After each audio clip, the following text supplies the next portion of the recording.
இந்த மாதிரி ட்ரெண்டிங்காக இருக்கக்கூடிய நெட் எம்ப்ராய்டரி ஒர்க் எப்படி பண்ணுறதுன்னு பார்க்கலாமா? ஸ்டெப் நம்பர் 1, நெட் எங்கே அட்டாச் பண்ணுமோ அந்த ஸ்பேஸை விட கொஞ்சம் தள்ளி வச்சு நல்லா நெட்டை டைட்டாக இழுத்து பிடிச்சி ரஃப் ஸ்டிச்சஸ் போட்டு செக்யூர் பண்ணிக்கோங்க. ஸ்டெப் நம்பர் 2, நெக் டிசைன் எங்கே இருக்கோ ஸோ அந்த டிசைனுக்கு அவுட்லைன் கம்ப்ளீட்டாக வந்து செயின் ஸ்டிச் போட்டு ஃபினிஷ் பண்ணிக்கோங்க.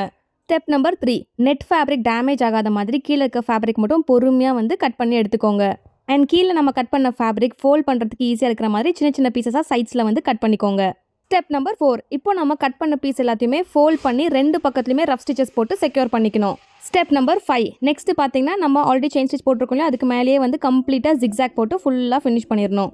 ஸ்டெப் நம்பர் 7, ஜிக்ஸாக் எல்லாமே போட்டு முடிச்சதுக்கப்புறமா நம்ம போட்ட எல்லா ரஃப் ஸ்டிச்சஸுமே ரிமூவ் பண்ணிடணும். ஸ்டெப் நம்பர் 8, லாஸ்ட் அண்ட் ஃபைனலாக நெட் ஃபேப்ரிக் நல்லா டைட்டாக பிடிச்சிட்டு நம்ம பொறுமையாக வந்து கட் பண்ணி எடுத்துட்டோம் அப்படின்னா நம்மளோட நீட் ஃபினிஷிங்கான நெட் ஃபேப்ரிக் அட்டாச் பண்ண நெக் டிசைன் ரெடி ஆகிடும். ஸோ சைடில் தெரியுற அந்த நெட் ஃபேப்ரிக்லாம் லைட்டாக ட்ரிம் பண்ணி எடுத்துட்டீங்க அப்படின்னா பியூட்டிஃபுல்லாக இருக்கும். சென்டரில் இருக்க அந்த ஐ போர்ஷனுமே நீங்கள் நெட் ஃபேப்ரிக்கை கட் பண்ணி எடுத்துட்டீங்க அப்படின்னா அந்த ப்ளவுஸ் ஃபேப்ரிக் அழகாக நமக்கு தெரியும். அந்த ப்ளவுஸ் ஃபேப்ரிக்குமே வேண்டாம் அப்படின்னா அதையுமே கட் பண்ணி நீங்கள் எடுத்துடலாம். ஃபைனலி வந்து ஒரு லைன் செயின் ஸ்டிச் போட்டு நீங்கள் நீட்டாக ஃபினிஷ் பண்ணிக்கலாம். கூடவே வந்து பீட் ஒர்க் எந்த டிசைன் வேணாலும் போட்டு டெக்கரேட் பண்ணிக்கலாம். ஸோ உங்களோட சாரி கலர் காம்பினேஷனுக்கு ஏற்ற மாதிரி ஒர்க் பண்ணி ஃபினிஷ் பண்ணிங்கன்னா இப்படி தான் இருக்கும் ஃபைனல் அவுட்புட். இந்த மாதிரி ப்ரொஃபஷனலாக A to Z aari embroidery classes கற்றுக்கணும் அப்படின்னு வச்சிங்கன்னா ஸ்க்ரீன் நம்பருக்கு கான்டாக்ட் பண்ணி ஜாயின் பண்ணிக்கோங்க.